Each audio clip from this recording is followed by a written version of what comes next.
Bonjour à tous, le 8 novembre dernier, 33 skippers s'élançaient sur le 9e Vendée Globe pour un tour du monde sans escale et en solitaire. 27 ont réussi à boucler la boucle, dont 2 hors course. 27 aventures, 27 histoires différentes que certains ont bien voulu nous raconter plusieurs mois après leur arrivée. Celle de Clément Giraud avait plutôt mal débuté avec l'incendie de son bateau un an plus tôt. Il nous racontera son Vendée Globe dans quelques instants, mais voici tout d'abord le résumé de sa course. Premier Vendée Globe bien particulier pour Clément Giraud, 39 ans, et qui a perdu son bateau dans un incendie un an plus tôt. C'est sur l'IMOCA prêté par Éric Nigon et avec 2 sponsors trouvés en dernière minute qu'il s'élance le 8 novembre, plein d'émotions. Ils ont fait un boulot de malade. Et merci d'y avoir cru, putain, on y est quoi. Allez, ça part de là. Dans les premiers jours de course, il effectue un large détour à l'est pour éviter un premier gros front et se retrouve très à l'arrière de la flotte. Manquant d'expérience en haute mer et de temps de navigation sur ce bateau, Clément Giraud apprend beaucoup sur ce début de Tour du Monde où il a déjà dû régler plusieurs problèmes techniques. C'est aussi une semaine où il a fallu que je trouve un peu mon rythme, que je le prenne, que je répare quelques bricoles. Le bilan de la semaine est en tout cas super positif, pas sportivement mais humainement parce que je commence à avoir mes automatismes, mes habitudes. Il franchit l'équateur le 26 novembre, une semaine après les leaders, il est 28e. Et top Hémisphère sud, on n'a même pas vu le 0-0. Début décembre, son Grand Genaker est à l'eau, coincé dans la quille, ce qui lui vaut une plongée sous la coque. Il a droit ensuite à une réparation de plus de 2 heures en haut du mât. Et voilà, on va passer un nouveau truc. C'est pas facile. Clément Giraud découvre les mers du Sud avec des conditions de mer et de vent plus violentes que ce qu'il a déjà connu. Le 11 décembre, il fête ses 40 ans en mer tout en franchissant le cap de Bonne-Espérance. 40 ans, 40e rugissant, Bonne-Espérance qui est là. Je préférerais que ça soit derrière, mais voilà, c'est nickel, quoi. Il est en 24e position, juste derrière Alexia Barrier, Miranda Meron et Kojiro Shiraishi. Dans l'océan Indien, il est dépassé par la fusée Charal de Jérémy Bayou. Bravo Jérémy! Kojiro Shiraishi s'est échappé à l'avant, mais Alexia Barrier et Miranda Meron sont toujours proches. Le Cap Lewin est franchi le 26 décembre. Après 48 jours de course, Clément Giraud est 24e. Next step, le Cap Horn, haha. Donc voilà, et regardez-moi c'est. Et voilà, et le bateau s'est fait coucher. Alexia Barrier a été décrochée et c'est en compagnie de Miranda Meron, mais aussi parfois de dauphins, que Clément Giraud traverse le Pacifique. Ah là là, comme ils sont beaux! Vous êtes trop beaux, les gars, les filles! Puis le 17 janvier, c'est enfin le passage du 3e cap, le plus mythique, le Cap Horn. Clément Giraud est alors 23e. Merci! Merci l'océan! Et surtout, mon bateau! Merci mon bateau! Dans l'Atlantique Sud, il est toujours au coude à coude avec Miranda Meron et revient à hauteur de Manuel Cousin. On participe à une régate, Miranda et moi. Peut-être que Manu Cousin y participera dans quelques jours, j'espère. Cette régate s'appelle l'Atlantic Reaching Cup. Le 27 janvier, il doit monter dans le mât une 2e fois. Plus ou moins au même moment sur l'Atlantique, c'est marrant. Et voilà, et là je suis dans la molle et c'est juste magnifique. C'est un temps. Bref. Son 2e passage de l'équateur a lieu le 2 février, il est 22e. On est sur le chemin du retour et j'espère que les cieux seront avec nous pour que ça soit pas trop complexe. Sur les derniers jours de course, il se montre plus rapide que Manuel Cousin et Miranda Meron. Il se détache et boucle son tour du monde le 16 février à la 21e place en 99 jours et 20 heures. Bonjour Clément. Salut. Alors on va refaire un peu le fil de la course, même avant le début de la course. Beaucoup d'émotions le jour du départ. On rappelle l'histoire, environ un an avant le départ, votre bateau est victime d'un incendie. Puis Éric Nigon vous prête le sien, vous trouvez des sponsors un petit peu au dernier moment. On est devant ce bateau justement. Puis les sponsors, accompagnés du Agility qui arrive avec vous. Donc déjà beaucoup d'émotions d'être au départ, puisque ça n'a pas été simple. Début de course... on va dire un peu compliqué, vous faites un grand écart pour éviter le premier gros front et vous vous trouvez déjà détaché en queue de flotte. C'est vrai que ça, c'est le regret qui est un regret et qui n'est pas un regret. En fait, avec la tenue du chantier précipité, il ne faut pas oublier qu'avec tout ce que tu viens de dire, il s'est passé quand même qu'il a fallu qu'on prépare un bateau en 1 mois et demi. Il y avait une quinzaine de personnes ici. On mangeait plus de 15 à table le midi avec un chef cuistot qui nous a mangé pour pas perdre de temps dans les journées. On a eu 1 mois et demi, mais à 200 voire 300%. On dormait très peu. La course avait déjà commencé. Et puis on n'avait pas eu le temps. On avait surtout un gréement tout neuf. Ça veut dire que j'avais des câbles de gréement neuf pour ceux à qui ça parle. Et c'est des câbles tout neufs. Il faut que ça se mette un peu en tension. On avait très très peu navigué avant, voire quasiment pas, hein, puisqu'on est monté 2 fois. On a fait 2 fois les Sables d'Olonne, Belle-Île en 2 jours, et puis après on est rentré dans le Chenal des Sables. Et en fait, je voulais pas que ces câbles se détendent trop vite, donc le coup de vent a commencé à durer un petit peu, et j'ai préféré me mettre dans du vent un peu moins fort, et je m'écarte de la flotte. Et puis là ça a été, j'ai perdu tout le fil, alors que j'étais assez bien parti. J'étais dans le groupe de tête, j'étais dans le groupe, dans le peloton, on va dire, donc j'étais pas mal. Et ça a été hyper dur à digérer. Alors, autre moment fort, cette montée dans le mât, juste avant les mers du Sud, plus de 2 heures en haut. Bon, ça a été l'eau un peu de tout le monde aussi sur cette édition, mais c'est toujours particulier. Comment vous l'avez vécu ? En fait, j'ai eu de la chance parce que j'ai eu le problème l'après-midi, et le lendemain, j'étais dans le mât. Parce que les conditions le permettaient, il y avait de l'air qui arrivait. Et en fait, souvent, quand on monte dans le mât, on va essayer de résoudre une chose. Et en fait, là, j'ai dû passer beaucoup de temps parce que j'ai dû inverser des pièces. J'ai quand même pas mal bossé.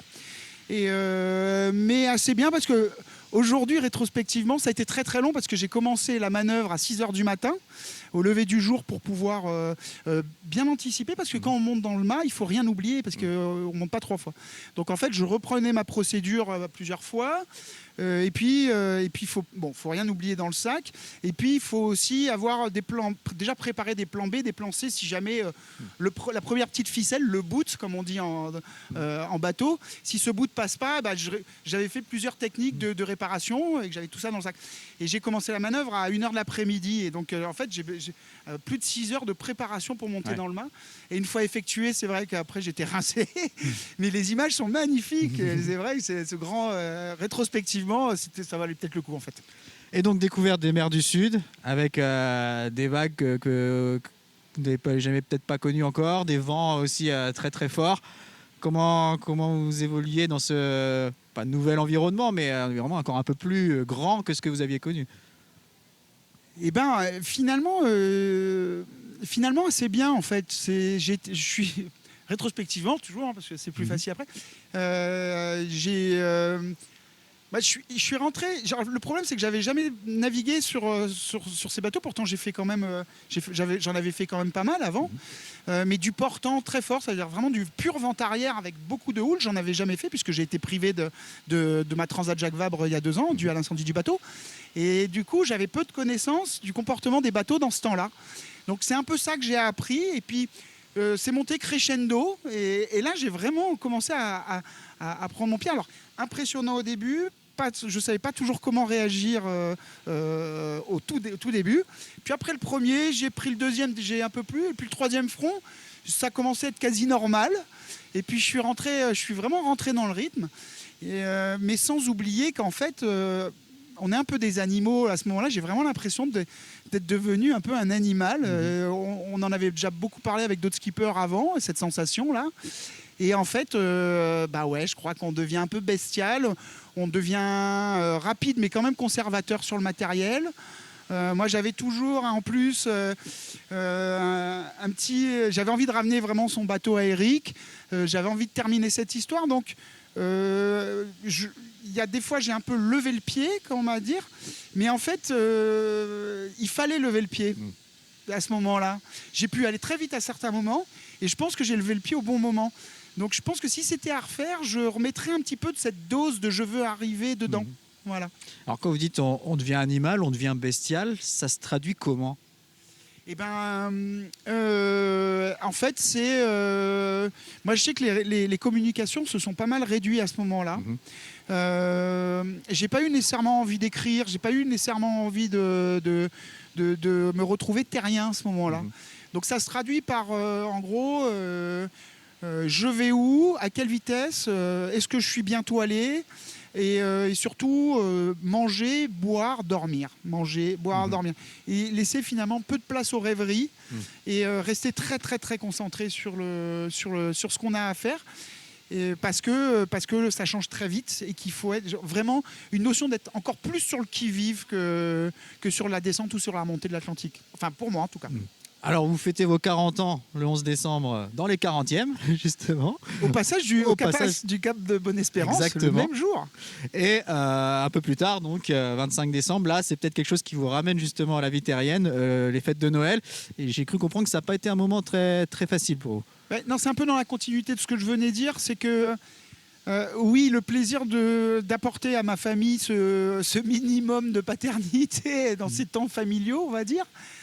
Mais moi, j'étais carrément pas là en fait. Et au bout de je sais plus quoi, 30 minutes ou 40 minutes, parce que ça a duré quand même un moment, on a pu passer un vrai moment ensemble, puisque on n'a pas passé beaucoup de temps ensemble, même en visio. Et là, d'un coup, en fait, j'ai commencé à être pas bien, mais vraiment physiologiquement pas bien. Et en fait, je pense que je me suis fait rattraper par une réalité de perte de concentration. Et vu que ça faisait 2 mois ou 1 mois et demi que j'étais très très concentré sur ce que j'étais en train de faire, cet échappatoire d'une demi-heure a été de trop en fait. J'avais l'impression de ne plus être à bord et de laisser s'échapper ma concentration. Je pense que c'est ça. Et qui fait que rapidement, ma douce a vu que j'étais en train de changer de comportement. Je lui ai dit, je crois que je vais raccrocher. Je vous souhaite un joyeux Noël encore. Et elle a très bien compris, elle a coupé court. On en a reparlé après. Et je crois que c'était très bien compris de l'autre côté. Donc, parce que c'est quelque chose qui n'est pas évident en fait. Familialement, d'établir un protocole de communication avec la Terre, puisque maintenant on est vraiment muni de moyens très, très adaptés, on va dire. On en avait déjà parlé de ça, qu'on est dans un autre monde, dans un autre univers. On ne peut pas être partout. On verra peut-être différemment la façon. Ou alors peut-être que je me prépare plus à cette fête. J'avais pas pris de guirlande, j'avais pas pris de truc, parce que pour moi c'était un jour comme un autre. J'avais pas du tout anticipé ça. Et peut-être pas envie de le vivre non plus. Peut-être qu'à refaire, justement, je décorerai le bateau. Je me mettrai dans ce temps de Noël que peut-être ça m'aidera un peu plus. D'accord. Autre date importante, 17 janvier, le fameux Cap Horn, la fin des mers du Sud. Racontez-nous comment ça s'est passé. En fait, c'est juste incroyable parce que tu cavales. Déjà, moi, j'avais pas vu vraiment la Terre depuis le départ. Hein. J'ai vu Corogne. Juste après le départ, 2 jours après, je m'étais collé à l'Espagne pour pouvoir télécharger WhatsApp sur mon téléphone. D'accord. Donc parce qu'on avait eu un problème en partant, ça n'avait pas bien marché. Donc j'avais pas vu la Terre depuis 1 mois et demi. Plus d'1 mois et demi. Voire même, 17 vrai, quasiment 2 mois et demi même. Et ce qui est incroyable, c'est que tu cavales. En plus, on était juste devant un gros front, donc il fallait vraiment aller vite. On a été vite pendant des jours et des jours. Je dis on parce que Miranda était autour, mon compagnon de route. Et là, quand au petit matin, tu aperçois entre des grains et ça se dégage et tu revois la terre. En plus, ça fait comme des grandes barrières et ça fait un peu des grandes barricades naturelles. Et là, tu sens que tout cet océan arrive, là, il va buter dans un entonnoir. Et là, il y a une forme de... Et donc, j'avais en même temps les conseils de météo qui étaient de dire surtout, te déconcentre pas.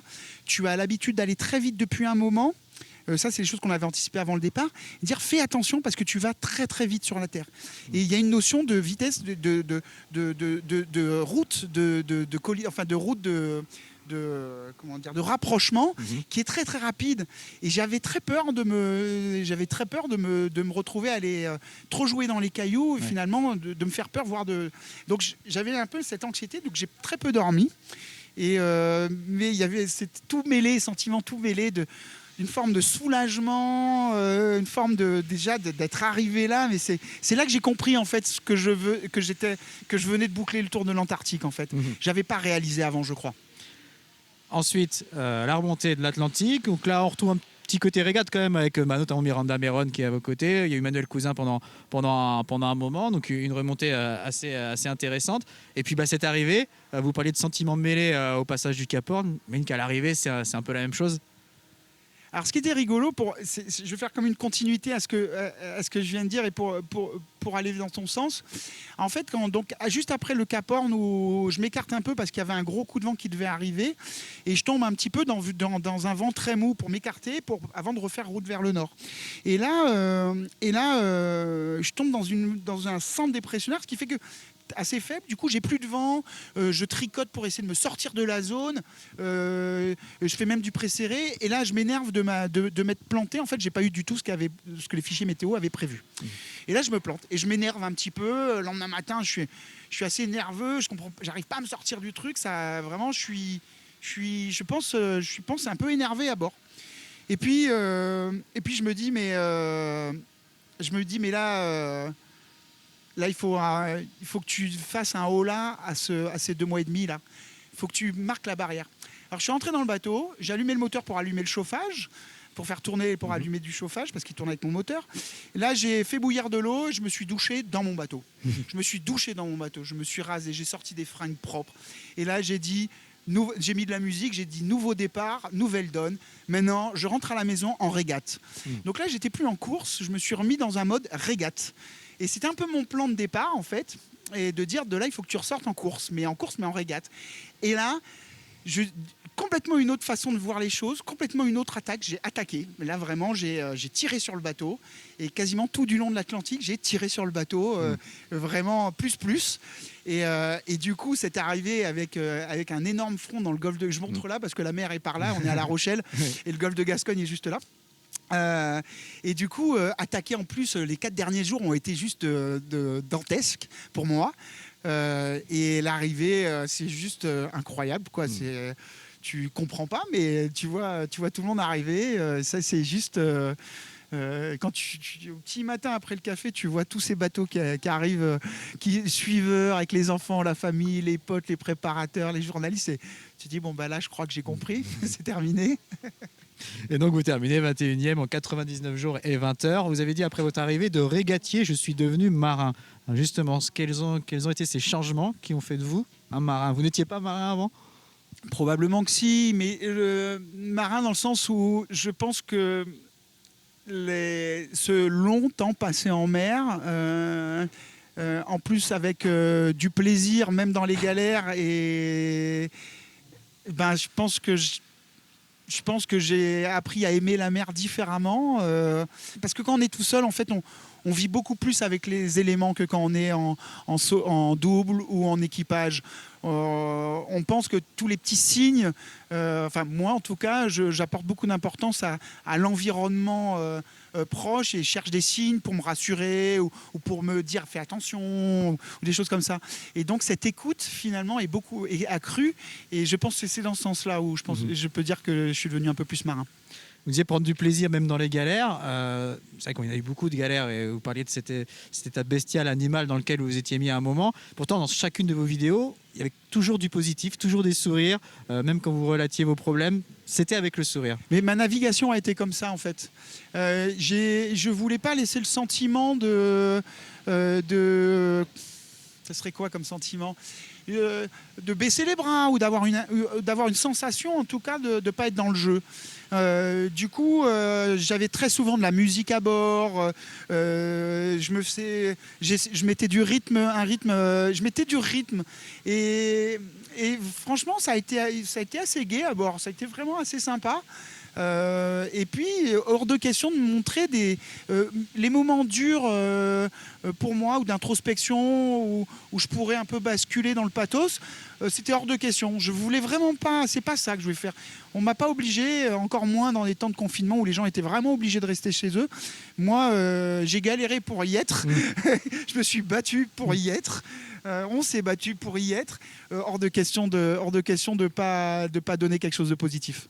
Et l'aventure elle va se poursuivre dès cet hiver avec la Transat Jacques Vabre, avec Éric Nigon sur ce bateau accompagné du Gility. Merci beaucoup. Tout à fait. Merci beaucoup. Merci.